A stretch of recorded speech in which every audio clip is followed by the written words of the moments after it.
guys, நான் உங்க நிவிச்சார்மர். எதுக்காக இந்த வீடியோ அப்படின்னு பாத்தீங்கன்னா, இன்னைக்கு தளபதி அண்ணா வந்து கட்சி கொடியை வந்து ஏத்திருக்காங்க. அந்த கட்சி கொடி எப்படி இருந்துச்சு பாத்தீங்கன்னா, மேலையும் கீழையும் ரெட் கலர் அண்ட் நடுவுல வந்து yellow கலர்ல வந்து 2 யானை இருக்கிற மாதிரி அண்ட் உள்ள வந்து வாகைப்பூ இருக்கிற மாதிரி இருந்துச்சு. எதுக்காக இந்த கட்சி கொடி இந்த சிம்பிள்ல இருந்துச்சு அப்படின்னு சொல்லிட்டு வாங்க கேட்டு தெரிஞ்சுக்கலாம்.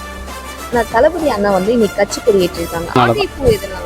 வாகைப்பூன்றது வந்து வெற்றி, அது இல்லாமல் வாகைன்னா இப்போ வாகை சூட மேலே வாகை சூடுவாங்க அப்படின்னு சொல்லுவாங்க. அதுக்காக இந்த வாகை. ஆனால் அந்த கட்சி கொடி ஏதாவது வச்சிருக்கீங்களா? ஏதாவது நிஜமாலேவா? வந்த உடனே ஜெராக்ஸ் கல்லில் எடுத்து சரி பார்க்கணும், அது நம்ம பிக்சரில் பார்க்குறதோட கையில் எடுத்து பார்த்தா நல்லாயிருக்கும் அப்படின்றதுக்காக அதை வச்சுருக்கேன். இப்போ ஓல்டன் டேஸ்லாம் பார்த்தீங்கன்னா மன்னர்கள் காலத்தில் அந்த மாதிரி கொடி டிசைன் பண்ணுவாங்க. அதை ஃபாலோ பண்ணி தளபதி உங்களுக்கு வந்து இப்போ கொடுத்துருக்காரு.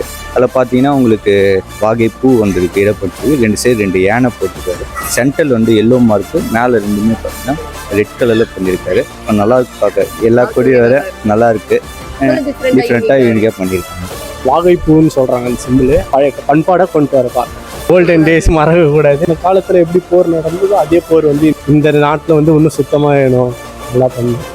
தமிழக வெற்றி கழகம் கொடி எதனால இந்த சிம்பிள் இருந்துச்சுன்னு உங்களுக்கு ஏதாவது கெஸ் இருந்துச்சுன்னா மறக்காம கமெண்ட் பாக்ஸ்ல கமெண்ட் பண்ணுங்க. Thank you, see you all next video, bye bye.